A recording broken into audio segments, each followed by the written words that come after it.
245. If you're 275, you can eat nothing at all. You just stand there, wait to pass away, and that's it. The greatest fear right now is eating anything in the United States. Everybody's afraid of almost any food. That's why you all went to health food stores. Health food stores now are the most popular thing in America. Every corner now has a health food store. And if you look into the health food stores, you'll notice, if you look at the people in the health food stores, they all have one thing in common. They look sick.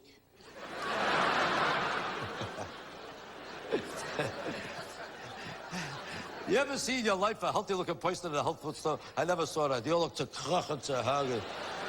They all look prishkes and pimples and fade a whole some bullshit. They all look like they have an hour left to live, zerkrachen. Walk into a Jewish delicatessen, everybody looks like this.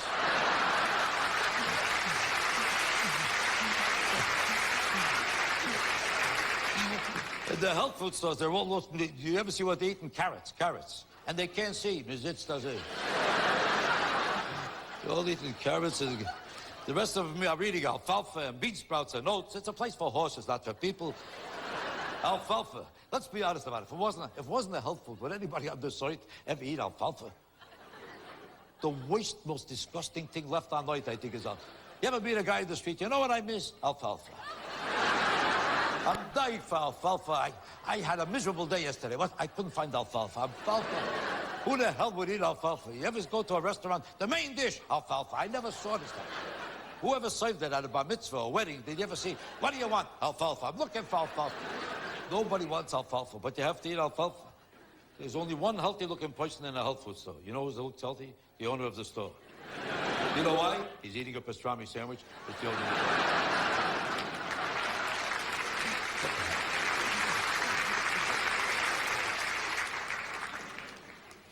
You see, over here in this country, the mores are a little different. The lifestyle is a little different. Here they're a little more self-conscious about sex, and it's more news about sex than is in the United States. In the United States, everybody fools around.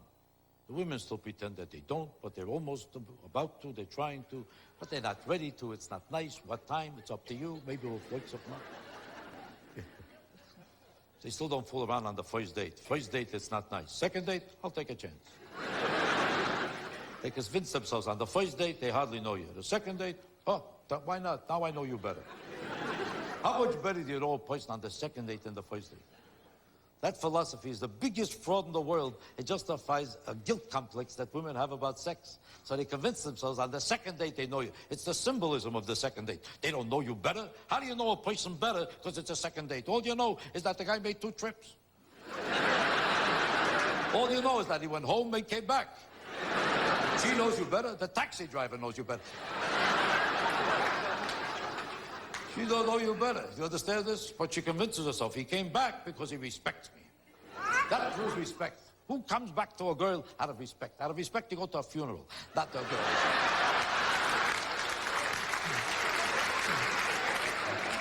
He already made an investment on the first date, so he's coming back to collect. You understand that? On the first date, every man should know he's wasting his time. You're wasting your time on the first date. That's why on the first date, you know what I say? I say, hello, that's one, and I go home.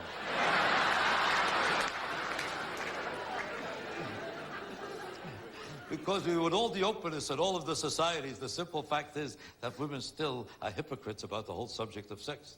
They have to pretend they never heard of it, they never did it, because they were raised to think it's not nice. The man is raised to think, for you, it's okay. So he's ready, and he wants it, but not with her, because even if he does with her, he's not supposed to let her know what he wants. Because she's supposed to pretend she don't want it in order to do it. If she wants it, not nice. If it happened, she didn't expect it. So she has to pretend she never heard of it before she does it. So you have to pretend you don't want it in order to get it. So the whole trick is to figure out how to get there without talking so she could do it without hearing. She could do it without hearing, she'll take a chance. Did you ever see a guy take a girl to a motel? If he says to her, let's go to a motel, would she go? I never saw a guy say to a girl, let's go to a motel. Sure, my pleasure. I never heard it. You have to start walking, pretend you don't know where you're going. There'll be a sign, 12 blocks long, motel. She don't see the sign. All the way up in the elevator, they're discussing the Dominican Republic. He makes a move, and she has to pretend she has no idea what he wants from her. There's nothing but a bed there. What else could you do there? Play basketball? She'll pretend she has no idea what he wants from her. But a guy turns to the girl in any motel room. She always says the same thing. Me? Who else? There's nobody else there. Every girl says the same thing. I thought you wanted to talk to me. What has she got to say that's worth 98.50, 4 o'clock in the morning? Or she'll say, I never did this before. She means with you she never did it before. Or she'll say, how about my reputation? He heard about it. That's why he's dead.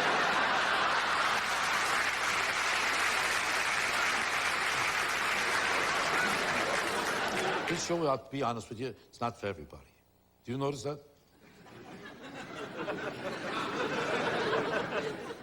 Because there's a lot of people who would never even enjoy a comedian on any level. You know, there's a lot of people, if you say to them, I want to see a comedian, any comedian, I don't care who he is, it's not for me. To them, it's not an art form. Because people are interested in artistic affairs, world affairs. They're interested in hearing things that are more important than this. They want to feel like they're going to a ballet. A ballet to them is an art form. A comedian talking, I always give up. They don't have to understand the ballet. They don't have to enjoy the ballet. As long as they go to ballet, they go, I'm art. Art, ballet, ballet is art. I go to the ballet. Most people who go to the ballet don't even understand the ballet. But it's another status symbol for very sick people.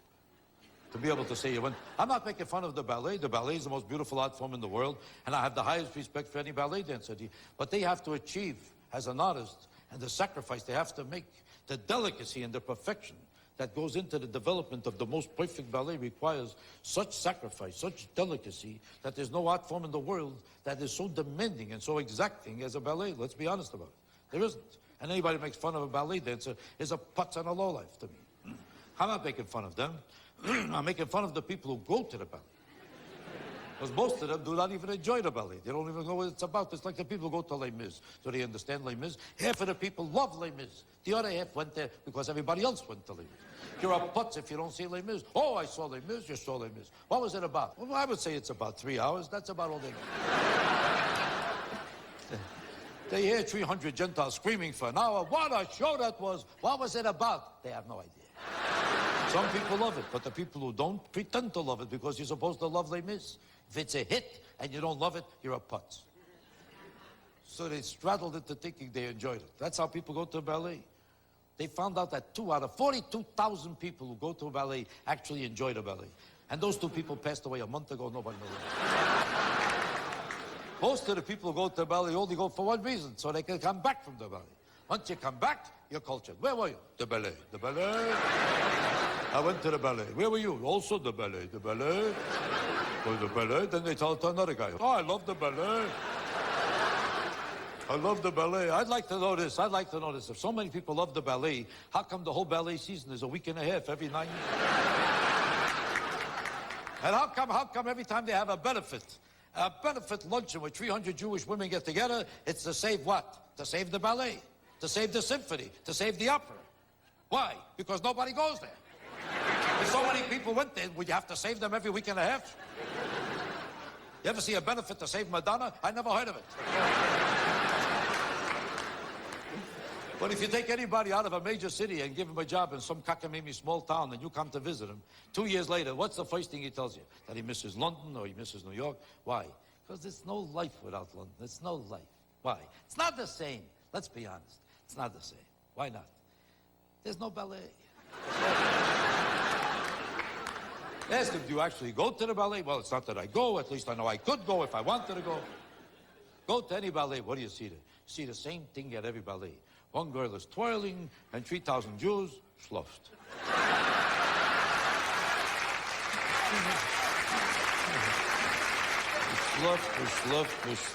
Sloughed. The rest of them are getting nauseous. How long is she going to keep twirling already? She's twirling. And you know what they can't figure out? Why she's always on her toes. Why is she on her toes?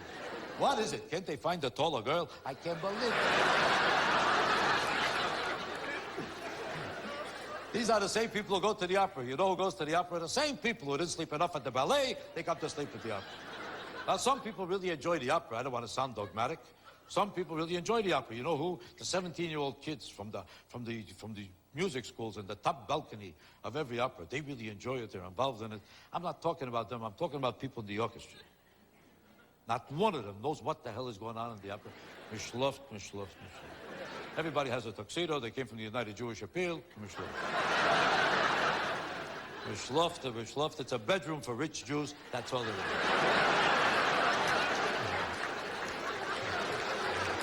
I'm surprised they even have chairs. If they were honest, they would take out the chairs, put in beds. People came to sleep.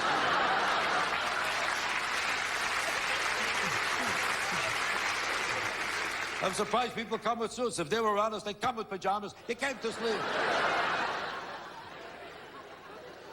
I don't even blame them for sleeping. Every opera is the same story. You ever notice that it's the same story in every opera? Sooner or later, the same thing happens. He stabs her in the heart, and she starts singing and singing and singing and singing. And the more he stabs her, the better she sings. Any place in the world, you stab a person, they pass away. Not in an opera. Nobody ever passed away in an opera. She sings better than ever. He stabbed me in the heart, in the heart. He stabbed me, he stabbed me, he stabbed me in the heart, he stabbed me in the heart. Then he sings too, I stabbed her. I stabbed her in the heart, I stabbed her in the heart, I stabbed her in the heart. Then the whole chorus joins. He stabbed her, he stabbed her. In the heart, he stabbed her, in the heart.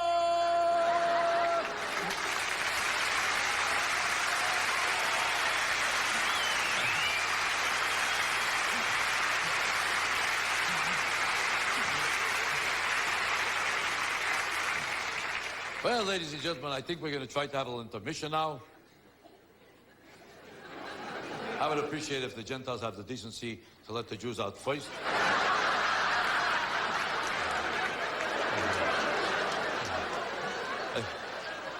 I'm not playing any preferences. Just so happens that Jews need a little more time to get out of a chair. Jews need a little more time. Gentiles will fly right out of the chairs like acrobats. The Jews will be Jew again.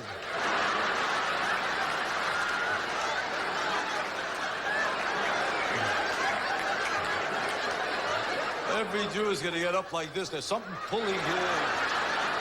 I don't know what's pulling here. There's something pulling. Yesterday, I don't know what it is. Yesterday I was walking perfect, but today I don't know what it is. I don't know what the hell it is. When I go like this, I don't feel it, but when I go like this... And they all say the same thing. I don't complain. I hate a complainer. I hate a complainer. I hate a complainer, because otherwise I'm perfect, except there's a humming here. I don't know where this humming came from. I don't know what the hell. When I go like this, I don't feel it. When I go, Tell the truth, you ever see a completely healthy Jew in your life? I never saw a completely healthy Jew in my life. A Jew could be 12 years old. There's something pulling here.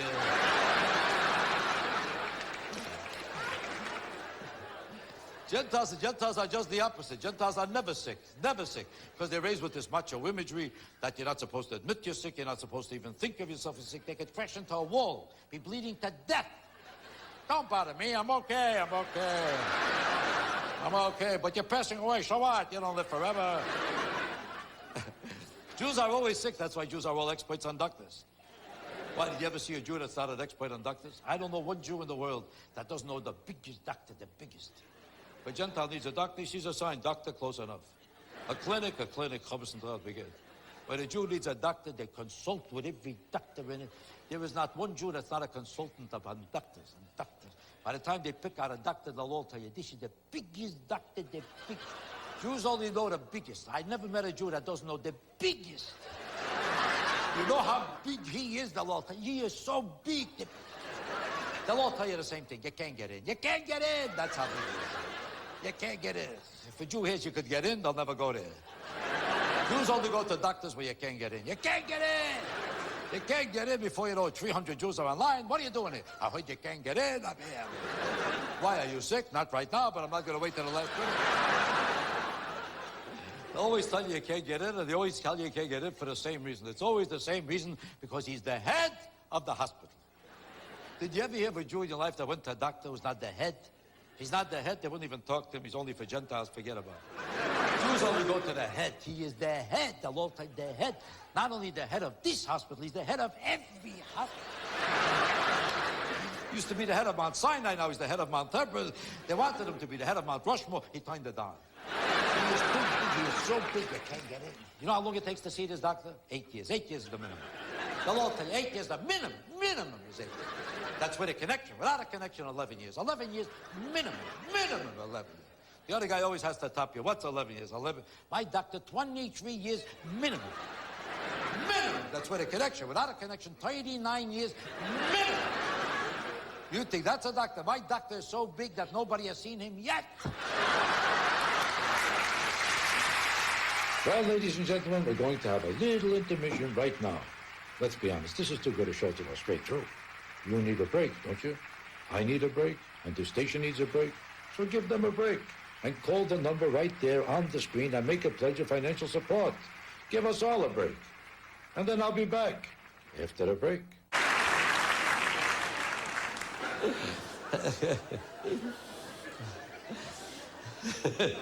There's certain traits that are strictly Jewish, let's be honest about it. No matter how much you'd like to say that what I would say is too Jewish or not so Jewish or very Jewish, the fact is there are certain traits that are strictly Jewish. And if people say I generalize too much, it's because they're stupid. And I say this with the highest respect. But you have to be stupid to say there's no difference between one denomination or another. If there was no difference, there would be no such thing as a study of comparative culture. What do you mean by the word culture? Culture, by definition, is a generality. If it wasn't a generality, why do you call it comparative cultures? Why do you study sociology? If everybody behaved the same way, would you study comparative cultures? What does the word culture mean? So far, you didn't know one thing that I asked.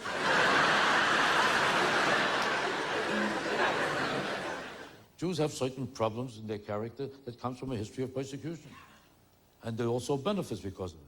Because of it, Jews are more charitable, Jews are more driven, Jews are more accomplished, and Jews make more money because they try harder to overcome a whole history of persecution. And because of it, they reflect also certain characteristics that are maybe not so perfect. I don't know if you heard about it. Hello? They have a certain self-consciousness about their identity, and they become paranoid. They are. Why do you think you can't even find a Jewish kid with a Jewish name in this country, or any country? They tell you they're proud to be Jewish, they're afraid to give a kid a Jewish name. You ever notice that? So proud to be Jewish, how come the Jewish heritage is no source of pride of you enough to have a Jewish name for your children? Italian kids still have Italian names. Michelangelo, Michelangelo, Tango, Tingo, Pango. Spanish kids still have Spanish names. Juliano, Juniano, Jalea, Hanan, Jose, Jojoke, Tejake, Fonso. But you can't find one Jewish kid with a Jewish name anymore. Every Jewish kid now is Tiffany Schwartz. Macadamia Ginsburg. Ashley Lipschitz. They try and out-Gentile the Gentiles. I know a Jewish kid is Crucifix Finkelstein.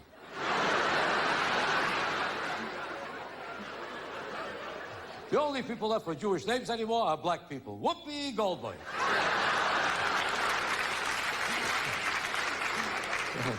You can tell they're self-conscious about their Jewishness. You know how you can tell? When a Jew becomes successful, you never hear a Jewish name again. Every major designer in the world, almost everyone, happens to be Jewish.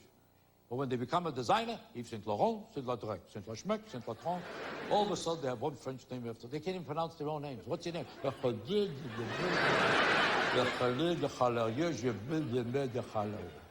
They can't pronounce their own names. You understand this? Now, why did he become French? I'll tell you why. Because they don't know Jewish woman in the world would ever buy a dress made by a Jewish designer, would they? Could you picture a Jewish woman saying, "Oh, this is my Horowitz"?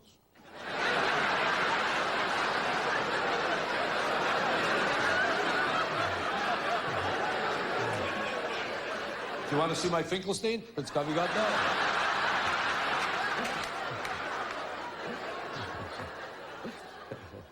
Different denominations behave differently. They even choose different professions. Why do you think if a guy tells you what he does for a living, you can always tell if he's a Jew or a Gentile? And you'll never be wrong. If a guy tells you he's a farmer, could he be Jewish? Not too often. A Jew might buy a farm, sell a farm. He does not work on a farm. You ever hear a Jew howling, "Chaneh, is the horse ready?" I never heard it.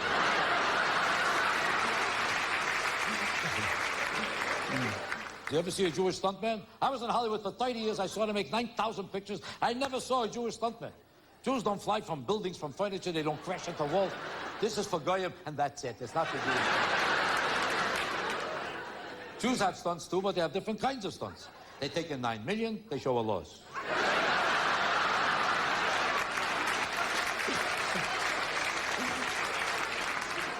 There's another profession, mugging. You ever see a Jewish mugger? There's Gentile muggers, there's black, there's Chinese, every kind of mugger in the world. You never saw a Jewish mugger. Why? Because a Jew could never become a mugger. It's not the Jewish character to be a mugger. A mugger has to say, give me your money or I'll kill you. When did a Jew ever say, I'll kill you to somebody? The Jew would have to say, listen, you don't have to give me all your money.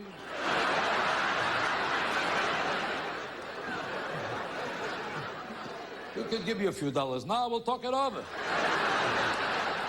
I just say it has to be cash. Maybe you got a credit, a check. Maybe we could go to the bank. Maybe we could have a piece of cake. Let's talk it over. You see, there are Jewish muggers. I'm lying to you. There are Jewish muggers, but they're not called muggers. They're called lawyers.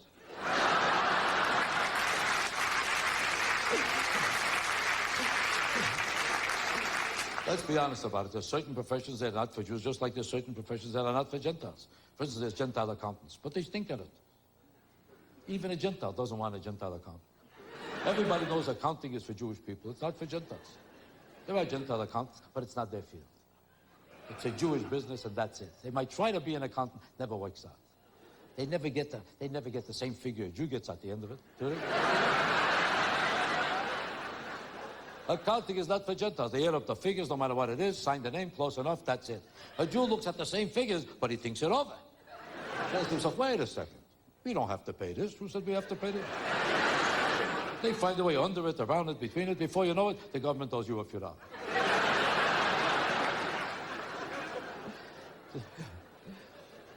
This is not to say that Gentiles are not great in certain fields. In certain fields, they're great, like the rodeo.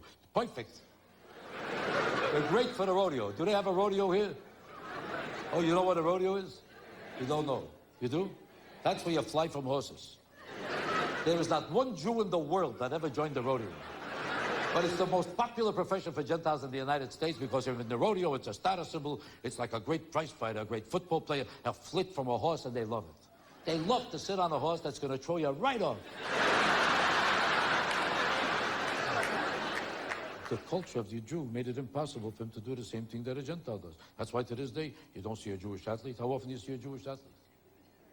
Once in 40 years, a Jewish athlete. Jews never had time to be athletes. They had to overcome discrimination. That's why they always went to college. Jews went to college when nobody else went to college. 100 years ago, when nobody was going to college, every Jewish mother told her child, you're going to college. And they went. There was no colleges yet, but they went. Because the accent was always on education. Jews know if you became a doctor, you'll be protected. Nobody's going to persecute a doctor. Could you picture an anti-Semite saying, are you a doctor? My foot hurts, you Jew bastard. I never heard. That's why Jews never became athletes. Mark Spitz was the last Jewish athlete. Remember him? Swam once, got nauseous, you never heard from him again. It's no accident that if you throw a Gentile a football, he plays with it. You throw a Jew a football, he runs around. Who wants to buy a football? It doesn't stop a Jew from having an exercise room. The most popular thing today, as soon as a Jew gets rich, oh, you should see my exercise room. I've got an exercise room, an exercise room. Ask him, do you do exercise? I'm busy. I'd like to do, I'm trying to do, I almost did. Do you do exercise? I got no time. They couldn't do exercise in those rooms if they wanted to because they can't even find the machines. Clothes are hanging on all the machines. This machine is for jackets, this one is for suits, this one is for shirts. Smartness are hanging on all the machines. They're building special machines now just for Jews with hangers already attached.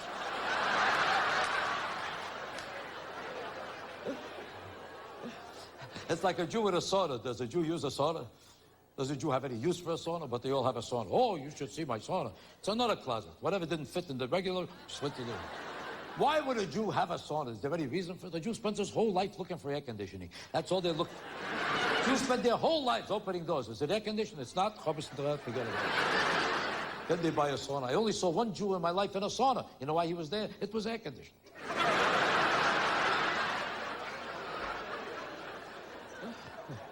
I better let you go now because I know you have to get into the cars and look for something to eat. And the rest of the Jews have to get on the phone in the car. Hello, I'm in the car, I'm in the car.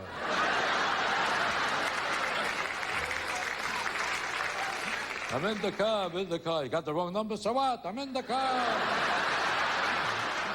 I'm in the car. They love to tell you, I'm in the car, I'm in the car. Right now, our Jews are on highways all over America going absolutely nowhere. Just yelling, I'm in the car, I'm in the car. And they don't even care that you can't hear one word on the car phone. Could you hear anything? The whole thing is a hearing test. You hear me now? You hear me now? You hear me now? I'm turning the corner. You hear me now? I'm around the corner. You hear me now? Hello, hello, I'm calling. Hello. You hear me now? If the phone in your house worked that way, you would throw it out in a second.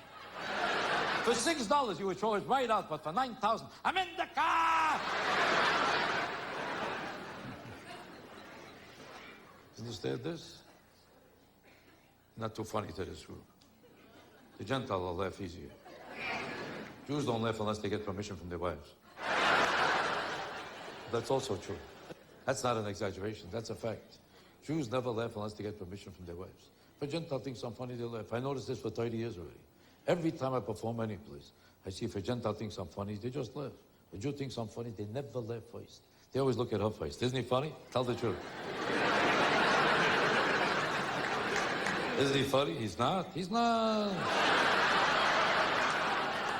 I thought he was. I thought he was. It's up to you. It's up to you. It so happens that I like him. I don't. I thought I did. Do you ever see a Jew order food in the restaurant? Does he ever order food without asking her first? Never. Never. Every Jew says the same thing. Do I like this?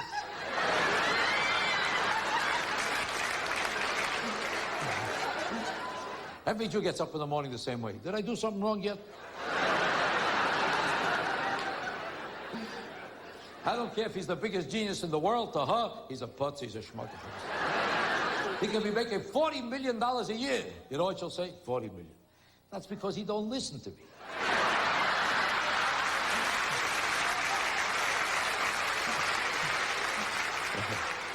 If he listened, you know how much money he'd be making today? He doesn't listen. Not that I'm picking on Jewish wives, that's not nice to do, because I picked on them a lot in my first show on Broadway. You probably heard about it. And I made a lot of routines about Jewish wives, and a lot of them resented it because I was picking on them too much, let's be honest. It's not nice to say, because there are really a lot of decent Jewish wives. There are. Where they are, nobody.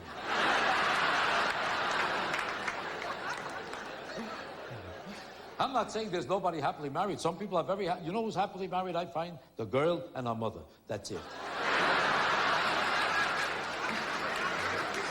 Every Jewish husband you meet 10 minutes after the wedding is already You ever see the wife?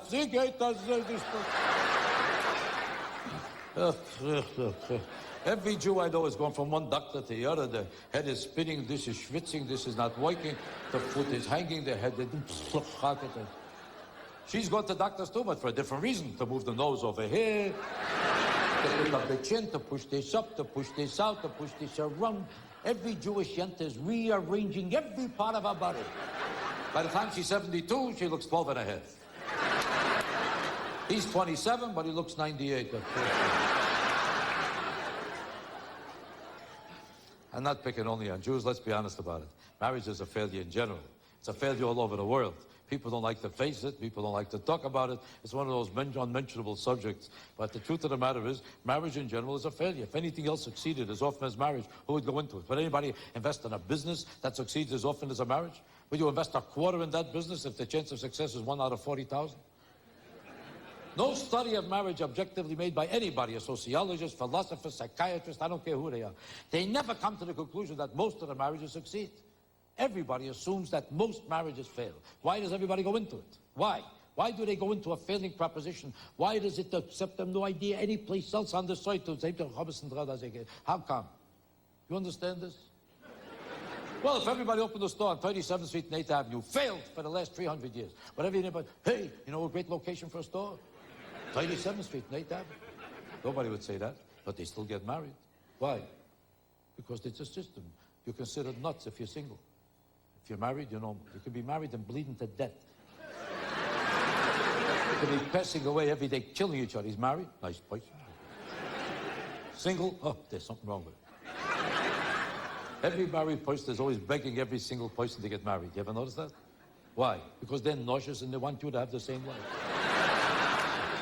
Every time they see a single person, they say the same thing. What kind of a life have you got? You call this a life? What kind of life? You're alone? I'm not alone. So what if you're not alone? Basically, it's a lonely life. It's not a lonely life. Why? Because I have sex day and night. That's what I mean. It's not for you.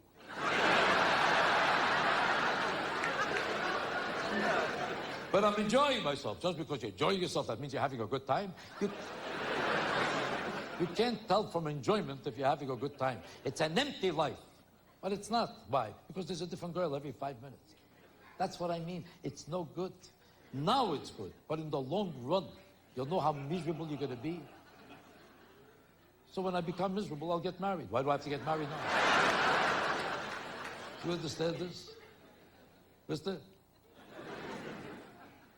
The truth of the matter is that they don't have really such a great time. Because the most important thing in the world is companionship, not sex.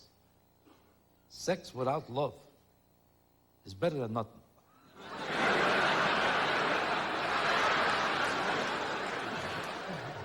It's obvious that there's a lot of problems with marriages all over the world because the greatest cheating in any place, anywhere on earth, is in marriage. Moral people who don't think that they would ever cheat in any business, anywhere in the world, whose morality is the greatest principle in life, somehow think nothing of cheating in marriage. Why is that? 80% right now, do you hear about the deterioration of morality in the United States? They found out that 80% of the married men cheat in America. The rest of them cheat in Europe.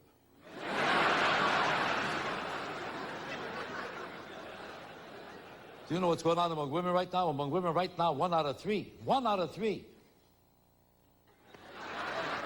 Same as the man. Ever since I read that, whenever I see 3 girls together, I always wonder, which is the one? Just my luck. All my life, I keep beating the wrong 2. Listen to this. Now I know why every place you go, you see 2 girls together. The third one is in a room somewhere. But that's not true of all women. It's not true of all women. That's a blatant generality. That's not exactly true. Because among some denominations, they don't cheat at all. Italian women don't cheat. You people know that? They made a study, and they found out Italian women almost never cheat. You know why? Because they know if they get caught, ping, dead. A Jewish wife takes a chance. You know why? She got nothing to lose. Because if a Jewish husband catches her, is he going to hit her? A Jewish man would never hit. He'd call up his mother. What should I do? What should I do? Throw her out? How can I throw her out? The guy is still here. What do you want from me?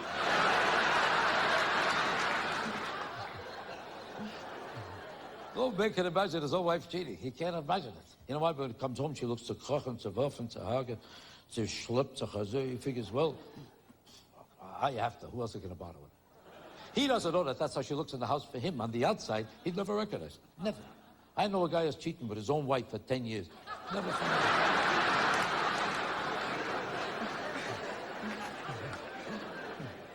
Women can cheat all they want because they'll tell you any story and men are stupid enough to believe it. Because men think they're so sexy, it can't be a lie. For 30 years, a wife can tell her husband, I'm tired. And the schmuck believes it. Tired? She's tired. Tired. He never stops to wonder. She's Jewish. What is she tired from? What is she tired from? She'd have to get out of bed to take a rest. What is she tired from?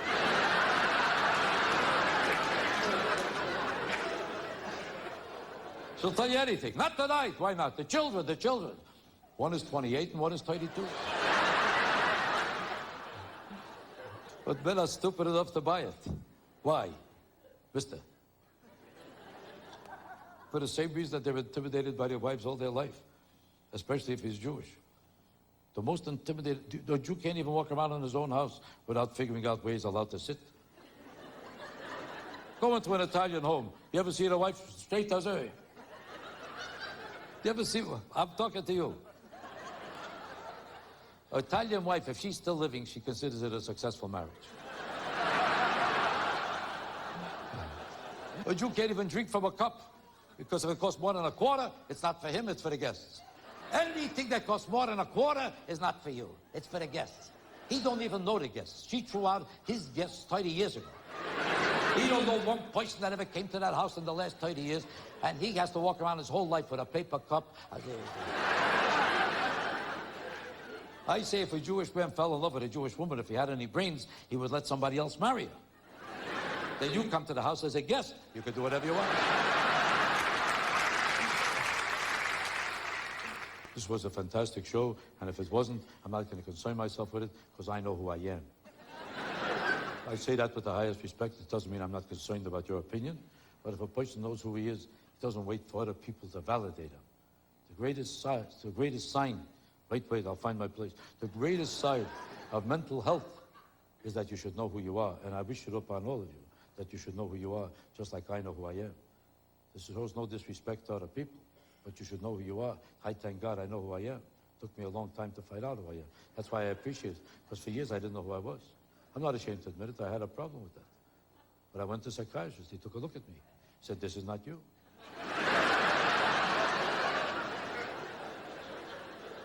I said, this is not me. Then who is it? He said, I don't know either. I said, then what do I need you for?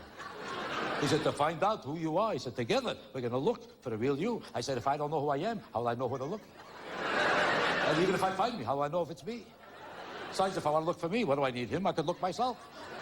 Or I could take my friends. We know where I was. We'll know where to look. Besides, I said to myself, what if I find the real me and I find that he's even worse than me? What do I need him? I don't make enough of myself. I need a partner. 10 years ago, I'd be glad to look for anybody. Now I'm doing good. Why should I look for him? He needs help. Let him look for me. He said, the search for the real you will have to continue. That'll be $100, please. I said to myself, this is not the real me. Why should I give him the $100? I'll look for the real me and let him give him the $100. What if I find the real me and he don't think it's worth $100? Then I'm stuck my money with the real him. I said to myself, for all I know, the real me might be going to a different psychiatrist altogether. Might even be a psychiatrist himself. I said, wouldn't it be funny if you're the real me and you owe me $100? I said, I'll tell you what, I'll charge you $50. We'll call it even. Good day.